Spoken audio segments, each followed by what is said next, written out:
వెంకటేశాయ. నానా దివ్యాస్త్ర తేజస్ఫురదమిత భుజ శత్రు సంహార ధీర కౌటిల్యద్యోతమాన భ్రకుటియుతముఖం ధారయన్నంబుదాభ తూణీరద్యుస్తవేగోల్లసిత శరవరం తాడయిత్వా దశాస్యం వీరశ్రీబంధురాంగస్త్రిదశపతినుతః పాతు మాం వీరరామః. నానా దివ్యాస్త్ర సంపన్నుడు, అమిత బల పరాక్రమము కలిగినటువంటి బాహువులు కలవాడు, వర్షపు ధారల వలె బాణములను సంధించి దశకంఠుడైనటువంటి రావణాసురుణ్ణి సంహరించినటువంటి వాడు, సకల దేవతలు ఆరాధించు ఏకైక మూర్తి అయినటువంటి శ్రీరామచంద్రునికి నమస్కరిస్తూ తదభిన్న స్వరూపుడైనటువంటి ఆ శ్రీనివాసుని యొక్క దయా విశేషం చేత సమస్త మానవాళికి ధర్మ తత్పరతను సకల కార్యసిద్ధిని చేకూర్చాలన్నటువంటి సంకల్పంతో తిరుమల తిరుపతి దేవస్థానం వారు నిర్వహిస్తున్నటువంటి శ్రీమద్ రామాయణం అయోధ్యాకాండ ప్రవచన పారాయణ కార్యక్రమంలో నేటికి మనం 240వ రోజులోకి ప్రవేశించాం. ఈ కార్యక్రమాన్ని ముందుగా శ్రీగురు ధ్యానపూర్వకంగా సంకల్పవాక్యాలను అందరము కలిసి పలుకుతూ ప్రారంభం చేసుకుందాం. శ్రీగురు ధ్యానం. గురుర్బ్రహ్మా గురుర్విష్ణు గురుర్దేవో మహేశ్వరః గురుః సాక్షాత్ పరం బ్రహ్మ తస్మై శ్రీ గురవే నమః. శ్రీనివాస ధ్యానం. శ్రీవేంకటాద్రినిలయః కమలాకాముకః పుమాన్ అభంగురవిభూతిర్నః తరంగయతు మంగళం. అథ సంకల్పః. శ్రీమదాదివరాహక్షేత్రే విరాజమానస్య శ్రీపద్మావతీ జానేః అఖిలాండకోటిబ్రహ్మాండనాయకస్య శ్రీరామచంద్రరూపాంతరస్య భగవతః శ్రీవేంకటేశ్వరస్వామినः సన్నిధౌ హనుమత్సీతాలక్ష్మణ భరతశత్రుఘ్న పరివారసమేత శ్రీరామచంద్ర పరబ్రహ్మణః పరిపూర్ణానుగ్రహేణ అస్మిన్ భువనే సమస్తాధివ్యాధీనాం నివారణార్థం భారతవర్షే విద్యా విత్త వాణిజ్య కృషి వైద్య వైజ్ఞానిక దేశరక్షణాదిరంగేషు విద్యమానానాం ఆస్తిక మహాజనానాం సర్వేషాం సకుటుంబానాం ఆయురారోగ్యైశ్వర్య సద్బుద్ధి ఇత్యాది సర్వశుభఫలప్రాప్త్యర్థం ధర్మాచరణద్వారా శ్రీరామరాజ్యస్య పునర్వ్యవస్థాపనార్థం ఉద్యోగార్థినాం సముచితోద్యోగప్రాప్త్యర్థం దంపతీనాం అనుకూలదాంపత్యసిద్ధ్యర్థం సంతానస్య పితృవాక్యపరిపాలనానుకూల బుద్ధి ప్రచోదనార్థం సకల కార్యసిద్ధ్యర్థం గో సంరక్షణార్థం చ శ్రీమద్వాల్మీకి రామాయణే అయోధ్యాకాండే యథాశక్తి శ్లోకవ్యాఖ్యాన పురస్సరం పంచవింశ సర్గ శ్లోక పారాయణం తథా శ్రీధన్వంతరి మంత్ర పారాయణం చ అన్యోన్య సాహాయ్యేన ఆచార్య ముఖేన కరిష్యామహే. శ్రీ వాల్మీకి ప్రార్థనా. కూజంతం రామ రామేతి మధురం మధురాక్షరం ఆరుహ్య కవితాశాఖాం వందే వాల్మీకి కోకిలం. శ్రీ ఆంజనేయ ప్రార్థనా మనోజవం మారుతతుల్యవేగం జితేంద్రియం బుద్ధిమతాం వరిష్టం వాతాత్మజం వానరయూధముఖ్యం శ్రీరామదూతం శిరసా నమామి. శ్రీరామాయణ ప్రార్థనా వాల్మీకిగిరి సంభూత రామసాగరగామిని పునాతి భువనం పుణ్యా రామాయణ మహానది. శ్రీరామ ప్రార్థనా అయోధ్యాఖ్యేతు గుర్వర్ధే త్యక్త్వా రాజ్యం గిరౌ వసన్ పాదుకే భరతాయాదాత్ స రామః శరణం మమ. శ్రీరామచంద్ర పరబ్రహ్మణే నమః. అథ శ్రీమద్ రామాయణే ఆదికావ్యే అయోధ్యాకాండే పంచవింశః సర్గః. శ్రీమన్నారాయణ చరణౌ శరణం ప్రపద్యే. శ్రీమతే నారాయణాయ నమః. శ్రీరామాయ నమః. సమిత్కుశ పవిత్రాణి వేద్యశ్చాయతనాని చ స్థండిలాని విచిత్రాణి శైలా వృక్షా క్షుపా హ్రదాః పతంగా పన్నగా సింహా త్వాం రక్షంతు నరోత్తమా. కౌసల్యాదేవి రామచంద్రమూర్తిని రామచంద్రమూర్తి వనవాసానికి వెళ్ళడానికి అనుమతిచ్చి క్షేమంగా వెళ్ళిరా నాయన అని చెప్పి మంగళాశాసనము చేస్తూ ఉన్నది, శుభాశంసనము చేస్తూ ఉన్నది, చక్కగా జాగ్రత్తలు చెబుతూ ఉన్నది. ఎక్కడైనా సరే మనము చేసినటువంటి పుణ్యకార్యములు ఏవైతే ఉన్నాయో అవి సమయానికి దైవంగానో అదృష్టంగానో లేకపోతే మన తోటి వారి యొక్క సహాయంగానో మనకి ఉపయోగపడతాయి అని మనకు శాస్త్రం చెబుతున్నది. అందుకనే కౌసల్యాదేవి రామచంద్రమూర్తిని ఆశీర్వదిస్తూ ఏమంటున్నది, నీవు చేసినటువంటి పుణ్యకార్యములు ఈ అరణ్యవాస సమయంలో నిన్ను రక్షించుగాక అని అంటున్నది. అందుకనే అదృష్టము కానీ ఏది ఊరికినే రాదు, అది మనం పూర్వం చేసినటువంటి కార్యముల యొక్క ఫలంగానే వస్తుంది. ఇంతకుముందు కూడా మనం చెప్పుకున్నాం, ఒకవేళ ఈ జన్మలో కాకపోతే పూర్వజన్మలోనైనా సరే చేసినటువంటి ఆ పుణ్యకార్యముల యొక్క ఫలంగానే అదృష్టము కలిసి రానివ్వండి, దైవానుకూలం కానివ్వండి, మనకు అనుకోకుండా సహాయం అందటం కానివ్వండి, ఇవన్నీ కూడా మనం చేసినటువంటి సత్కార్యములకు ఫలంగానే మనకు వస్తాయి అనేది కౌసల్య మాటల ద్వారా తెలుస్తున్నది.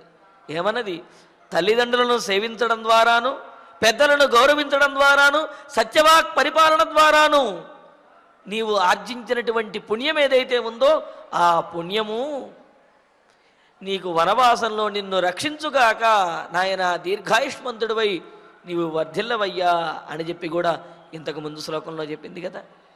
అందుకనే అంటారు, వనే రణే శత్రుజలాగ్ని మధ్యే మహార్ణవే పర్వతమస్తకే చ సుప్తం ప్రమత్తం విషమస్థితం వా రక్షంతి పుణ్యాని పురాకృతాని అని.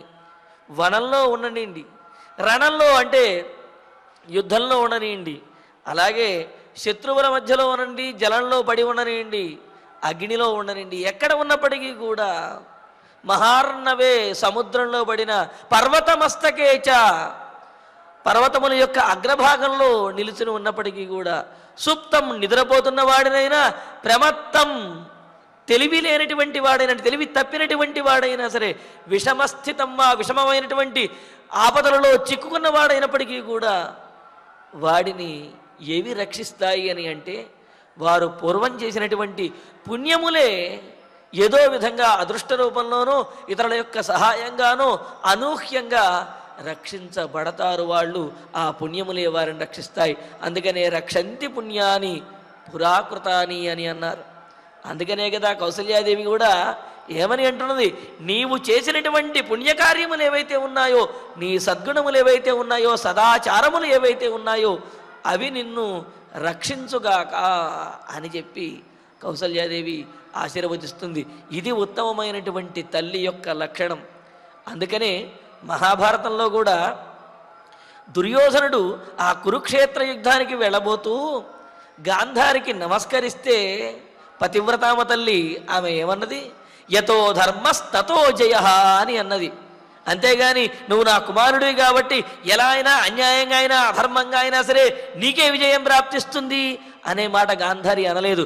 యతో ధర్మస్తతో జయ, ఎవరు ధర్మాన్ని ఆచరిస్తారో వారికి విజయం ప్రాప్తిస్తుంది నాయన, ఎవరి వైపు ధర్మం ఉందో వారికి విజయం ప్రాప్తిస్తుంది అని చెప్పి దుర్యోధనుడిని ఆశీర్వదించింది. అంటే ఏమిటి? ధర్మం ఎటువైపు ఉన్నదో వారికే విజయము అని చెప్పి ఆమె చెప్పింది. అది తల్లి యొక్క లక్షణం. అది ఆ కుమారుణ్ణి సత్కార్యములు చేయడానికి ప్రేరేపించే విధంగా ఉంటుందన్నమాట. మరి ఇక్కడ కౌసల్యాదేవి అయితే అక్కడ దుర్యోధనుడు ఆయన అధర్మములు చేశాడు కావున ఆ దుర్యోధనుడు గతించిపోయాడు. ఏది ఏమైనప్పటికీ కూడా తల్లి ఆశీస్సులు ఇచ్చేటప్పుడు ఏ విధంగా ఇవ్వాలి అనేది అటు గాంధారిని బట్టి ఇటు మరి కౌసల్యాదేవిని బట్టి కూడా మనకు తెలుస్తూ ఉన్నది. ఎలాగా నీవు చేసినటువంటి పుణ్యకార్యములు నిన్ను రక్షిస్తాయి, నీవు ధర్మాత్ముడివి కావున నీకు సర్వత్రా విజయము క్షేమము చేకూరుతుంది నాయన అని చెప్పి అంటున్నది. అందుకనే ధర్మాన్ని ఆచరించినటువంటి వారే, పుణ్యాన్ని ఆచరించినటువంటి వారే ఆపత్ సమయంలో సహాయాన్ని ఏదో విధంగా అనూహ్యంగా సహాయాన్ని పొంది వారు సంరక్షించబడతారు అనే దీని ద్వారా తెలుస్తూ ఉన్నదన్నమాట. అందుకనే ఏమన్నది? నీవు చేసినటువంటి కార్యములు నిన్ను రక్షిస్తాయి అని చెబుతూ ఇంకా సమిత్కుశ పవిత్రాని వేద్యశ్చాయతనాని చ అని చెబుతూ సమిధలు, కుశలు అంటే దర్భలు, పవిత్రములు దర్భలతో చేసినటువంటి దర్భ ముడులు, ఇవన్నీ కూడా నిన్ను సంరక్షించాలి అన్నారు. ఇవన్నీ ఎందుకు సంరక్షిస్తాయండి అని అంటే ఇవన్నీ కూడా యజ్ఞయాగాదుల యందు, దైవ కార్యముల యందు కూడా పితృకార్యముల యందు కూడా వినియోగించేటటువంటి పుణ్య ద్రవ్యములు. వీటి యందు కొన్ని దేవతలు ఆవహించబడి ఉంటారు. అంటే దేవతలు ఈ పదార్థముల యందు దేవతలు ఉంటారన్నమాట. కావున సమిత్కుశ పవిత్రాణి, సమిధలు, కుశలు అంటే దర్భలు, పవిత్రములు. అందుకనే కుశలు అనే దానికి చెబుతూ కు పాపం స్యతి నాశయతి ఇది కుశ, ఏదైతే పాపమును పోగొడుతుందో దానినే కుశలు అని చెప్పి అన్నారు. అందుకనే దైవకార్యం కానివ్వండి, అలాగే పితృకార్యం ఇటువంటి పుణ్యకార్యములు కానీ చేస్తున్నప్పుడు ఆ దర్భలను వినియోగించడం అనేది తప్పనిసరిగా చేస్తూ ఉంటాం. అదేవిధంగా ఈ గ్రహణములు వచ్చినప్పుడు గ్రహణ సమయంలో మన ఇంట్లో భద్రపరుచుకున్నటువంటి వస్తువులు పవిత్రంగా ఉండాలి అని చెప్పి ఆ వస్తువుల యందు మనం దర్భలను ఉంచుతాం. తద్వారా వాటి పవిత్రత నిలబడుతుంది అని, పవిత్రత చేకూరుతుంది అని చెప్పి. అలాగే పవిత్రం అంటే పూయతే అనేనైతి పవిత్రం, దేనిని ధరించడం ద్వారా పవిత్రులమవుతామో, యోగ్యతను పొందుతామో దానినే పవిత్రము అని అన్నారు. అందుకనే ఈ ఉంగరం వేలికి దర్భతో చేసినటువంటి ముడిని ధరిస్తారు దైవ కార్యములలోనూ కూడా పితృకార్యములలో కూడా. ఆ విధంగా మరి ఇలాగా రామచంద్రమూర్తి తన యొక్క నిత్య నైమిత్తిక కర్మలయందు అగ్నిని ఆరాధించడము, మరి ఈ దర్భలను వీటిని వినియోగించు అగ్ని ఆరాధన, దైవారాధన వీటినన్నింటినీ కూడా ఇలా చేస్తూ ఉన్నాడు కదా. మరి ఇవన్నీ కూడా భగవంతుని యొక్క స్వరూపంగా తెలియజేశారు కదా. కావున వీటి యొక్క ప్రభావంతో, వీటి యొక్క పుణ్యముతో నీవు రక్షించబడదవు అని చెబుతూ సమిత్కుశ పవిత్రాణి వేద్య.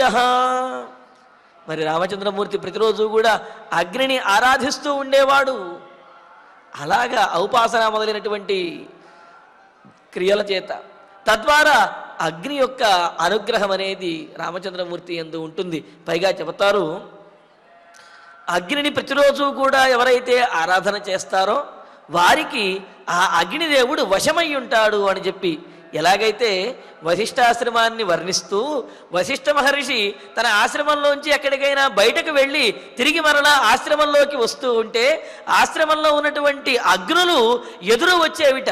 ఏ విధంగా అయితే తండ్రి ఏదైనా ఊరు వెళ్ళి తిరిగి వస్తున్నప్పుడు ఇంట్లో ఉన్నటువంటి పిల్లలు ఆ తండ్రిని ఆ ద్వారం వద్దనే చూచి పరిగెత్తుకుంటూ దగ్గరకు వస్తారో, అదేవిధంగా వశిష్ఠ మహర్షి ఆశ్రమంలోకి వస్తూ ఉంటే ఆశ్రమంలో ఏర్పాటు చేసినటువంటి అగ్నులు ఆ విధంగా దగ్గరకు వచ్చి స్వాగతం పలికేవిట. ఆ విధంగా స్వాధీనమై ఉంటాయిట. మరి అలాగే రామచంద్రమూర్తి కూడా అగ్ని ఆరాధన ప్రతిరోజు చేసేవాడు అని మనం చెప్పుకున్నాం. కావున ఆ రామచంద్రమూర్తికి వశమై అగ్నిదేవుడు కూడా ఉంటాడు. అందుకనే వేద్య అగ్నిని ప్రతిష్టాపన చేసేటటువంటి వేదికలు, ఆయతనాని దేవాలయములు, అలాగే విచిత్రాన్ని స్థండిలాని.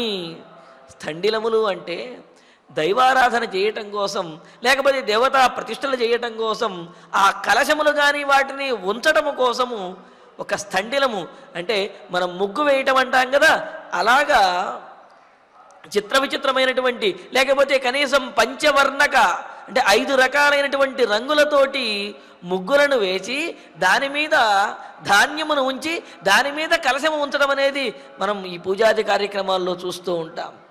మరి అటువంటి స్థండిలములు, శైలాహ పర్వతములు, వృక్షాహ వృక్షములు. మరి వృక్షములలో కూడా దేవతా వృక్షములు ఉంటాయి. అందుకని వృక్షములు, క్షపాహ క్షుపాహ. ఆ వృక్షములలో కూడా మరికొన్ని వృక్షములు చెబుతూ, క్షుపాహ అంటే చిన్న చిన్న వృక్షములు, అందులోనూ కూడా చిన్న చిన్న కొమ్మలు కలిగినటువంటి వృక్షముల యందు ఎక్కువగా దేవతలు సంచరిస్తూ ఉంటారు అని చెప్పి మనకు శృతి తెలుస్తున్నది. హ్రస్వశాఖ వృక్షేషు ఏవ ప్రాయశః దేవతా సన్నిదధతే అని అంటుంది శాస్త్రం. కావున చిన్న చిన్న కొమ్మలు కలిగినటువంటి వృక్షముల యందు దేవతలు విహరిస్తూ ఉంటారు అని చెప్పారు. కావున అటువంటి చిన్న చిన్న వృక్షములు కూడా నిన్ను హ్రదాహ నీటి మడుగులు, పతంగాహ అంటే పక్షులు, పన్నగాహ సర్పములు, సింహాహ సింహములు అంటే అడవిలో ఉండేటటువంటి జీవులు, ఇవన్నీ కూడా త్వాం రక్షంతు నిన్ను రక్షించుగాక.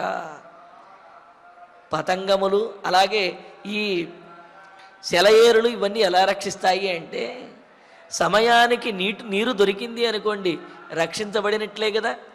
ఇక్కడ ఈ పతంగములు కానీ జంతువులు కానీ ఈ ప్రాణులు కానీ ఎక్కడ సుఖంగా ఉండగలుగుతాయి అని అంటే, ఎక్కడైతే నీరు దొరుకుతుందో, ఎక్కడైతే చెట్లు అవి ఎక్కువగా ఉంటాయో, ఎక్కడైతే ఫలములు మొదలైన ఆహారములు లభిస్తాయో అక్కడ జీవులు జీవించడానికి ఇష్టపడతాయి, సుఖంగా ఆనందంగా ఉండగలుగుతాయి. అందుకనే రామచంద్రమూర్తి అడవిలో వెళ్ళినప్పటికీ కూడా ఆ అడవిలో రాముడికి సకల సౌకర్యములు అంటే ఏమిటి? ఆహారము, నీరు, అదేవిధంగా ప్రశాంతమైనటువంటి వాతావరణము, ఇవన్నీ కలిగినటువంటి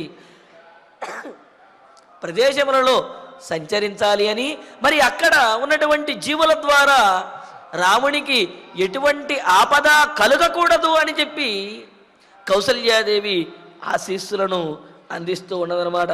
అందుకనే ఏమంటున్నది? హ్రదాహ నీటి మడుగులు, అదేవిధంగా పక్షులు, సర్పములు, సింహములు మొదలైనటువంటి జంతువులు ఇవన్నీ కూడా రక్షించుగాక, రక్షంతు నిన్ను రక్షించుగాక అని చెప్పి అన్నది.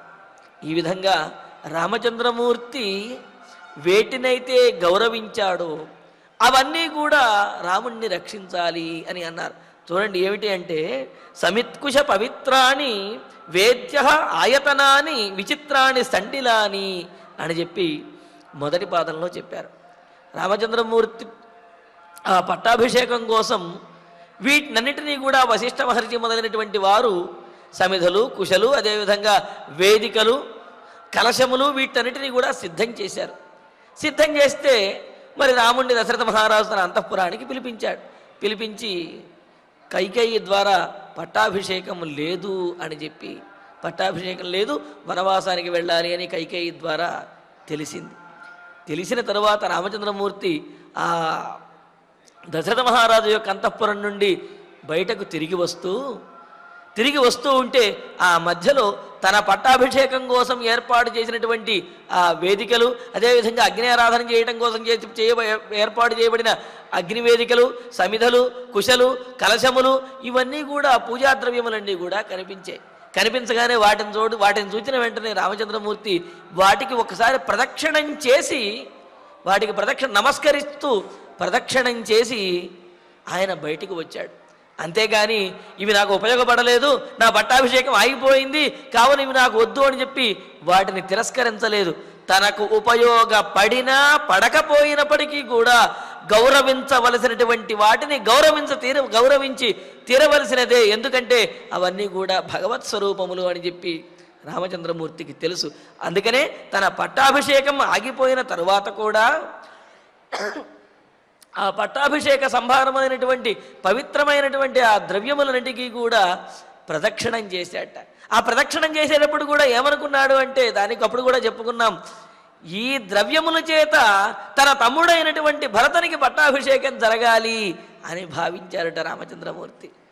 ఈ ద్రవ్యములు తనకు ఏ విధంగా అనుకూలంగా ఉండాలి అని చెప్పి ఈ మహర్షులందరూ కల్పించారో అలాగే ఈ ద్రవ్యములు తన తమ్ముడైనటువంటి భరతునికి అనుకూలంగా ఇవన్నీ ఉండాలి అని చెప్పి రామచంద్రమూర్తి అనుకుని వాటిని గౌరవించి ప్రదక్షిణంగా బయటికి వచ్చాడు రామచంద్రమూర్తి. అందుకనే మరి వాటిని అంతగా గౌరవించాడు కనుక మరి కౌసల్యాదేవి కూడా ఏమని చెబుతున్నది, ఈ విధంగా నీవు గౌరవించేటటువంటి ద్రవ్యములు ఏవైతే ఉన్నాయో, దేవత పితృ పూజల యందు కార్యముల యందు వినియోగించే ద్రవ్యములు, ఆ ద్రవ్యములన్నీ కూడా నీకు నిన్ను సంరక్షించుగాక అని చెప్పి. ఎలా సంరక్షిస్తాయి అంటే, అడవిలో వెడుతూ ఉంటే దర్భలు ఉంటూ ఉంటాయి.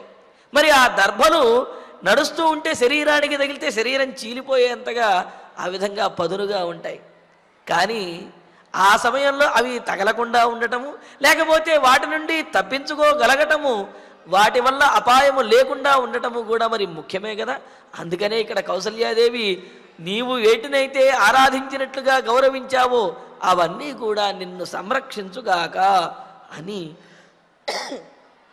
కౌసల్యాదేవి రామచంద్రమూర్తిని ఆశీర్వదిస్తూ ఉన్నదన్నమాట. ఆ తర్వాత స్వస్తి సాధ్యాశ్చ విశ్వేచ మరుతశ్చ మహర్షయః స్వస్తి ధాత విధాత చ స్వస్తి పూషా భగోర్యమా.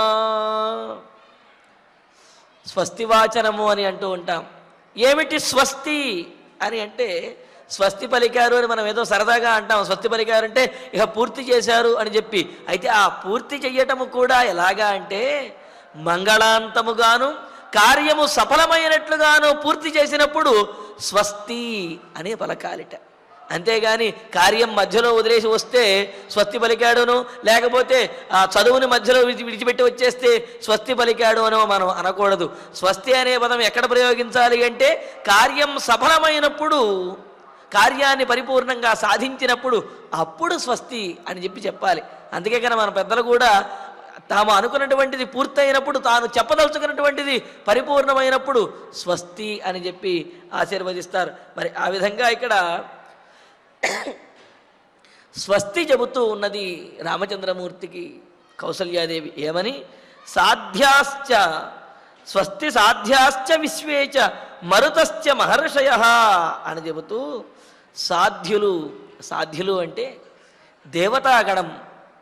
దేవతలలో ఒక గణం ఉంది, ఆ గణాన్ని సాధ్యులు అని అంటారు. వాళ్ళు 12 మంది గణముగా ఉంటారన్నమాట. అందుకే వారిని వాళ్ళు ఏదైనా సరే సాధించేటటువంటి శక్తిని ఇస్తారు అని కూడా మనకు చెబుతున్నారు. గణదేవతా విశేష అని చెబుతూ సాధ్యా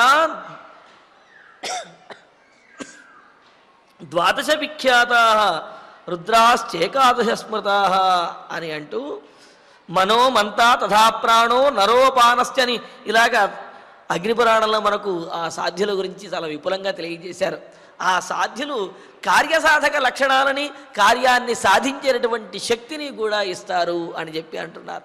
కావున ఆ సాధ్యులు అని పిలువబడే దేవతలు ఎవరైతే ఉన్నారో ఆ దేవతలందరూ కూడా నీకు స్వస్తిని చేకూర్చుగాక అని చెప్పి అన్నది. ఏమిటి స్వస్తి అంటే ఆ విషయం ముందు మనం తెలుసుకోవాలి కదా. స్వస్తి అంటే దానికి కూడా ఒక నిర్వచనం అనేది మనకు చెప్పారు. యత్ సుఖం త్రిషు లోకేషు వ్యాధిం వ్యసనవర్జితం యస్మిన్ సర్వే స్థితాః కామాః తత్స్వస్తిత్యభిసంజ్ఞితః అని శాస్త్రంలో చెప్పినట్టుగా ఏదైతే 3 లోకాలలో కూడా అంటే అటు ఊర్ధ్వలోకాల్లో కానీ అధోలోకాల్లో కానీ ఈ లోకంలో కానీ ఇలాగా 3 ముల్లోకములలోనూ కూడా కష్టాన్ని కానీ అదేవిధంగా అనారోగ్యాన్ని కానీ కలిగించకుండా సుఖాన్ని ఇస్తుందో అంటే ఎటువంటి కష్టము లేనటువంటి వ్యాధి కష్టము లేనటువంటి సుఖాన్ని ఏదైతే కలిగిస్తుందో దానిని స్వస్తి అన్నారు. మరో మాట, దేని యందు అయితే సమస్తమైనటువంటి కోరికలు నెరవేరుతాయో ధర్మపరమైనటువంటి కోరికలన్నీ కూడా దానిని స్వస్తి అని అన్నారు. కావున ఇంతకంటే ఎవరైనా కోరుకునేది ఏముంటుంది? ఏ లోకంలోనైనా సరే వ్యాధి కష్టము లేనటువంటి సుఖము సమస్తమైనటువంటి ధర్మపరమైనటువంటి కోరికలు నెరవేరటం ఏదైతే ఉందో దానిని స్వస్తి అని చెప్పి పెద్దలు మనకు తెలియజేశారు. అటువంటి స్వస్తి, అసలు స్వస్తి అంటేనే అది కదా. కావున ఆ విధమైన స్వస్తి నీకు కలగాలి, నీ సమస్తమైనటువంటి కోరికలు నెరవేరాలి, అలాగే ఎటువంటి అనారోగ్య పీడలు లేకుండా ఎటువంటి కష్టము లేకుండా నీకు ఆ అరణ్యవాసంలో కూడా సుఖము కలగాలి నాయనా అని కౌసల్యాదేవి స్వస్తి వాచనం పలుకుతూ ఉన్నదనమాట.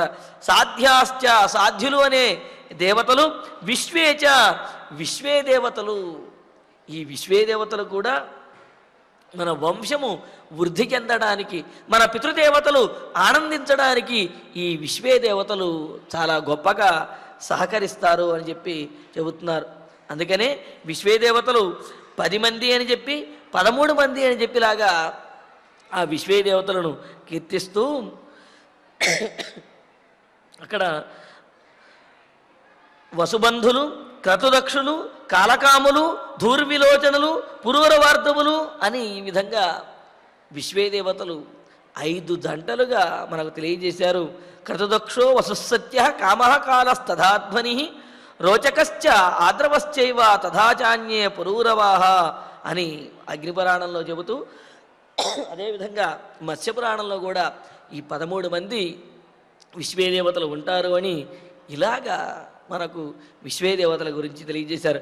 వారు కూడా ఆయా పితృకార్యముల యందు సహకరిస్తూ మనం చేసినటువంటి పుణ్యకార్యములన్నింటినీ కూడా సఫలం చేస్తూ ఉంటారు.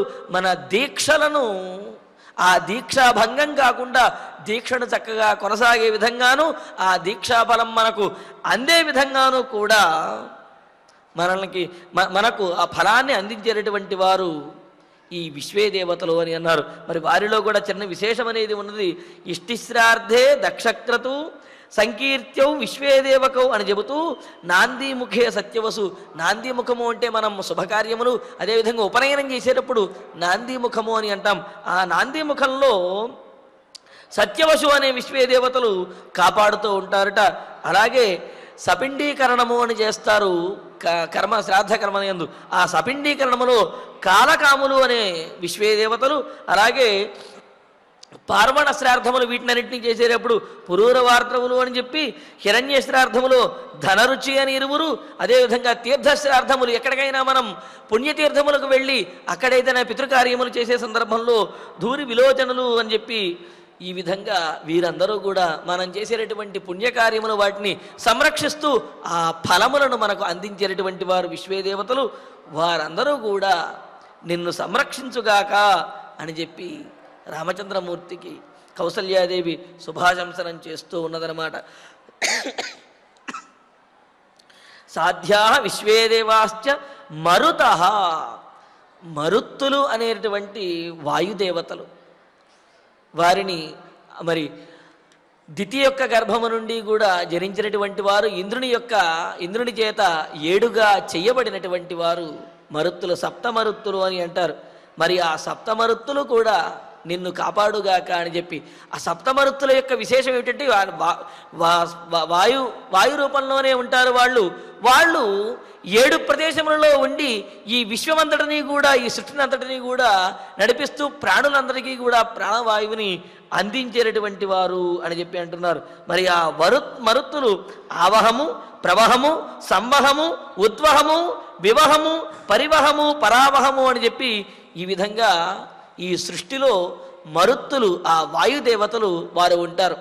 ఇవన్నీ కూడా మనకు అనుభవంలోనే ఉన్నవే కానీ ఇది అని చెప్పి ఆ ప్రత్యేకంగా మనకు తెలియవు. మరి ఆవహము అనే మరుత్తులు ఉండే చోట ఆ మండలము యందు ఆవహ వాయుమండలంలో మేఘాలు, ఉల్కలు, మెరుపులు ఇవన్నీ కూడా ఆవహ వాయుమండలంలో ఉంటాయి అని. మరి ప్రవహ వాయుమండలంలో సూర్యభగవానుడు ఉంటాడు, సంవహ వాయుమండలంలో చంద్రుడు ఉంటాడు, ఉద్వహ వాయుమండలంలో నక్షత్రములన్నీ కూడా ఉంటాయి, వివహ వాయుమండలంలో గ్రహములన్నీ ఉంటాయి, పరివహ వాయుమండలంలో సప్తర్షి మండలము, అదేవిధంగా స్వర్గము, అలాగే ఈ భూమి కూడా పరివహ వాయుమండలంలో ఉంటాయి. పరావహ వాయుమండలంలో ధ్రువమండలం అనేది ఉంటుంది. అంటే ఈ వాయువులన్నీ కూడా తమ ప్రేరణ చేతనే ఈ విశ్వమంతటిని కూడా నడిపిస్తూ ఉన్నాయి. మరి భూమి తిరుగుతూ ఉన్నది అని, గ్రహాలు సంచరిస్తున్నాయి అని, నక్షత్రములు కదులుతున్నాయి అని ఇలా మనం చెప్పుకుంటూ ఉంటాం కదా. అవి ఎలా కదులుతున్నాయి అంటే ఈ సప్తమరుత్తులు, ఈ వాయుదేవతలు ఏవైతే ఉన్నారో, ఎవరైతే ఈ వాయుదేవతల యొక్క ప్రేరణ వలన, ఈ వాయుదేవతల యొక్క ఈ ప్రచోదనం వల్ల, ఆ ప్రభావంతో గ్రహమండలము, నక్షత్రమండలము, భూమండలము ఇవన్నీ కూడా మేఘములు, ఉల్కలు ఇవన్నీ కూడా వాటి యొక్క కార్యములను నిర్వర్తిస్తున్నాయి అని మనకు పెద్దలు చక్కగా తెలియజేశారు. ఈ విధంగా ఈ సకల సృష్టిని కూడా, సకల విశ్వమును కూడా నడిపించేటటువంటి మరుద్దేవతలు ఎవరైతే ఉన్నారో 7 మరుద్దేవతలు, సప్త మరుత్తులు, ఆ మరుద్దేవతలు నిన్ను రక్షించుగాక అని చెప్పి. రక్షించడం అంటే మరి ఈ వాయువు యొక్క ప్రభావం ఎప్పుడు ఎలా ఉంటుందో ఎవరు చెప్పలేం కదా. ఒక్కసారి ప్రచండ వాయువు వీసింది అంటే కనుక అన్నీ బాగా పెద్ద పెద్ద వృక్షములు కూడా పెకలించుకుని లేచి వచ్చేస్తూ ఉంటాయి. మరి ఆ వాయుదేవుని యొక్క అనుగ్రహం వల్ల ఈ ప్రకృతి వైపరీత్యములేవి కూడా నిన్ను పీడించకుండుగాక అని చెప్పి కౌసల్యాదేవి ఆశీర్వచనములు, ఆశీస్సులను అందిస్తున్నది రామచంద్రమూర్తికి. అలాగా మరుతశ్చ సప్త మరుత్తులు మహర్షయ, మహామునులు, అడవిలో ఉండేటటువంటి మహర్షులందరూ కూడా నీకు మంచిని చేయుదురుగాక అని చెబుతూ స్వస్తితే కుర్వంతు, నీకు మంగళమును చేకూర్చాలి వారందరూ కూడా అని అంటూ ధాత అంటే సమస్తమైనటువంటి ఈ విశ్వాన్ని, అన్ని లోకములను కూడా శాసించేటటువంటి వాడిని ధాత అని అన్నారు. మరి ధాత అంటే మహావిష్ణువు అని చెప్పి మనకు అర్థం తెలుస్తున్నది. విధాత, ఈ సమస్తమైనటువంటి సృష్టిని కూడా, ప్రాణులని కూడా సృష్టించేటటువంటి వాడు విధాత అంటే బ్రహ్మగారు.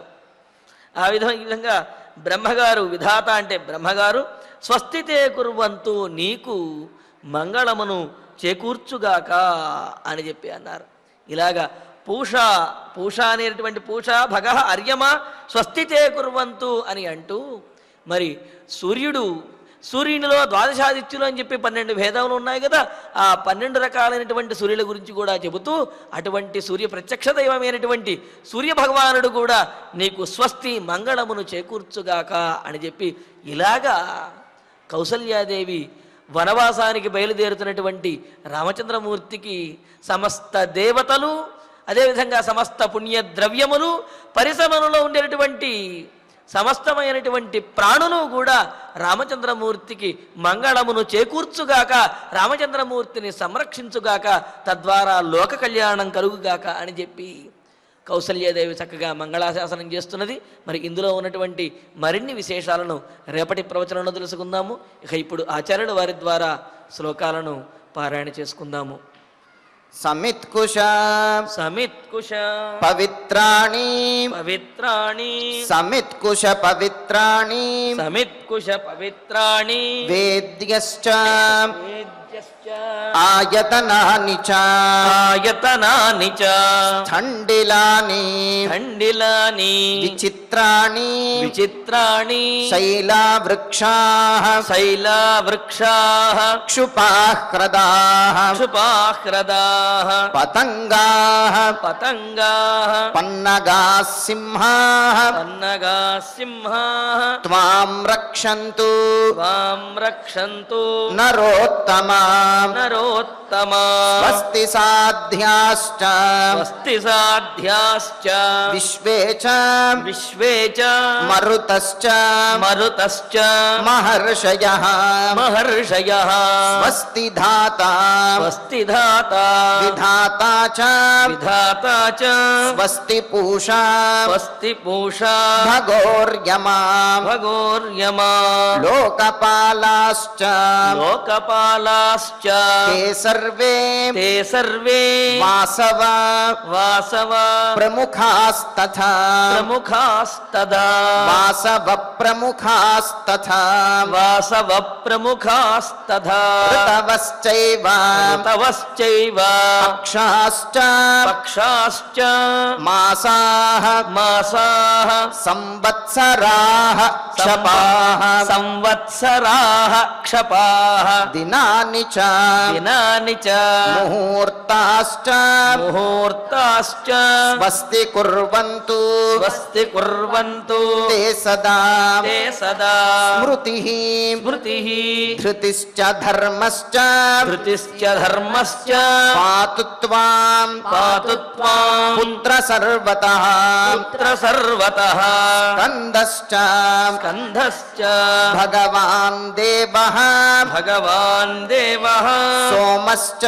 సోమశ్చ सबृहस्पतिः బృహస్పతిః सप्तर्षयः సప్తర్షయః नारदश्च నారదశ్చ ते त्वां తే త్వాం रक्षन्तु सर्वतः రక్షन्तు సర్వతః इत्यार्षे ఇత్యార్షే श्रीमद् रामायणे శ్రీమద్ రామాయణే आदिकाव्ये ఆదికావ్యే अयोध्याकाण्डे అయోధ్యాకాండే पञ्चविंशे सर्गे పంచవింశే సర్గే पञ्चश्लोकाः పంచశ్లోకాః. ఫలశ్రుతి నుండి మంగళాంతం వరకు అందరము కలిసి పఠిద్దాం. ఫలశ్రుతి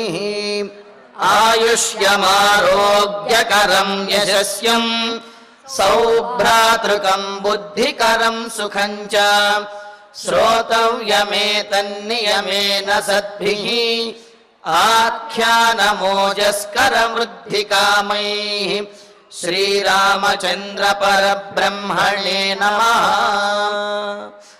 భక్తులకు చిన్న విజ్ఞప్తి.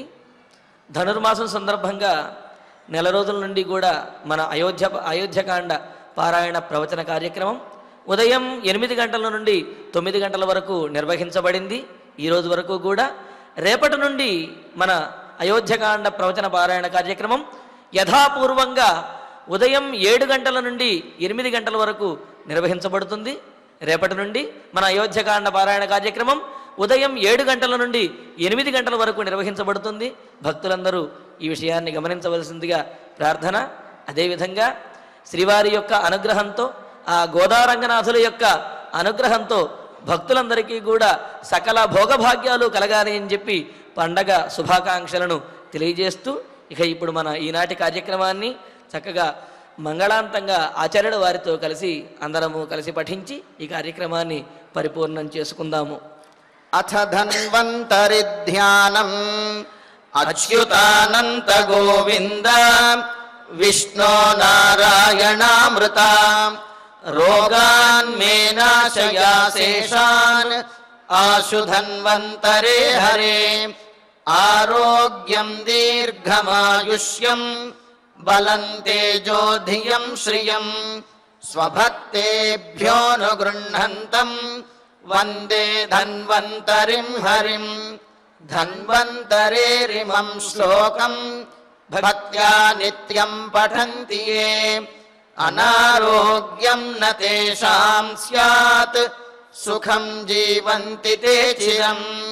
ఓం నమో భగవతే వాసుదేవాయ ధన్వంతరయే అమృతకలశహస్తాయ వజ్రజలౌకహస్తాయ సర్వామయ వినాశనాయ త్రైలోక్యనాథాయ మహావిష్ణవే స్వాహా.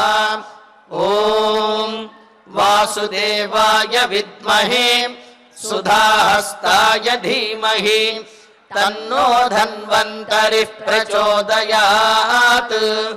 అథ నవగ్రహ ప్రార్థనా. ఆరోగ్యం పద్మబంధుర్వితరతు నితరాం సంపదం శీతరశ్మిః. భూలాభం భూమిపుత్రః సకలగుణయుతాం వాగ్విభూతిం చ సౌమ్యః. సౌభాగ్యం దేవమంత్రీ రిపుభయశమనం భార్గవః.